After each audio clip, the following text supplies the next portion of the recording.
Hello guys, welcome back again sa ating programang The Action Man. Sa lahat natin ng mga viewers, Luzon, Visayas at Mindanao at lalong-lalo na sa ating mga ka-action man, mga kakamping nationwide all over the world. Una sa lahat mga ka-action, pagpasensyahan nyo na po kanina sa live ko, hindi po ako nakapagpaalam sa inyo gawa ng biglang nag-error po ang internet. Ayun, namatay po ang ating live stream kaya pagpasensyahan nyo na po ha. Sorry po sa inyo sa lahat po ng mga viewers ko kanina. Thank you so much po sa inyo. So ito na nga po mga ka-action, mga kakamping, no? Finally, nakapag-file na po si Attorney Leni Robredo ng kanyang COC sa Naga City. So ito po mga ka-action, panoorin muna natin ito bago tayo magtuloy-tuloy. Itong short video niya po mga ka-action. Hindi ko naman itong sinabi na even before. Kasi around June or July this year, nag-decide na talaga ako mag-run for city mayor dito sa Naga. Na nasubukan ko na mag-legislative, nasubukan ko na mag-executive. Sigurado ako na mas mahusay ako sa executive position. Pangalawa, talagang passion ko yung community work.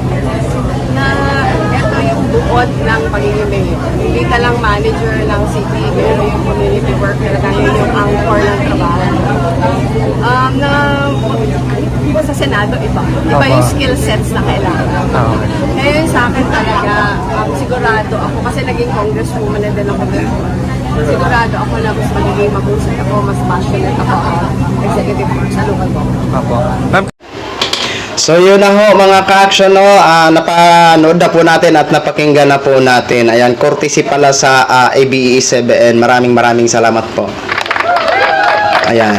So mga ka-action, may mga, alam natin na may mga biglaang mga politiko ngayon na basta-basta na lang magdesisyon sa kanilang gustong tatakbuhan. Pero hindi natin alam kung yung kanilang tinatakbuhan, kung sigurado ba talaga sila. So, alam naman po natin na milyon-milyon Pilipino ang humiling dito kay Attorney Leni Robredo na tumakbo siya sa pagkasenador. Pero wala po tayong nagawa, okay? So, mas decide siya at excited siya for run na magiging isang mayor ng Naga City. So, alam ni Attorney Leni Robredo kung saan siya nararapat sa ngayon, no? So, siguro, nakitaan ni Attorney Leni Robredo na may pagkukulang o may kailangan siyang ayusin sa Naga o ituloy ang mga magagandang ginagawa ng sinimula ng kanyang asawa. So, alam ni Attorney Leni Robredo kung saan mas marami ang dapat muna tulungan, no? So, kasi may mga politiko ngayon na basta-basta na lang tumatakbo, hindi alam kung kaya ang trabaho, 'di ba? I think alam natin na hindi nababagay dito si Attorney Leni sa kanyang pagtakbo dito, 'di ba? Ang kanyang kakayahan is pang-national talaga. Pero wala na po tayong magagawa, no? Nakapag-decide na po siya at sinabi niya nga na excited siya na magtakbo sa pagka-mayor ng Naga City. So alam ni Attorney Leni Robredo kung saan muna siya kung saan na mga lugar ang dapat niyang fokusan. Nabanggit niya nga ang mga passion niya is communities. Tapos ang pagtulong daw ay hindi lang sa maraming botante na lugar. Ang mga mas priority niya yung mga liblib na lugar na kung saan kailangan din ng tulong ng gobyerno. Okay? So, kaya naiintindihan natin na tumakbo muna siya. Alam niya kung saan muna siya tutulong sa kanyang paninilbihan na bilang isang mayor. Kaya napakaswerte po ng mga taga-Naga na nagkaroon po kayo dyan ng mayor na Leni Robredo na alam naman ng milyon-milyon Pilipino na naniniwala sa kanya na subok na ang kanyang husay. At sisiguraduhin at makakasiguro po kayo na magiging maganda po ang Naga dahil magkaroon na po kayo ng magandang leader na hindi corrupt. Okay? Yan po ang the best kay Attorney Leni Robredo. Hindi po talaga siya corrupt official.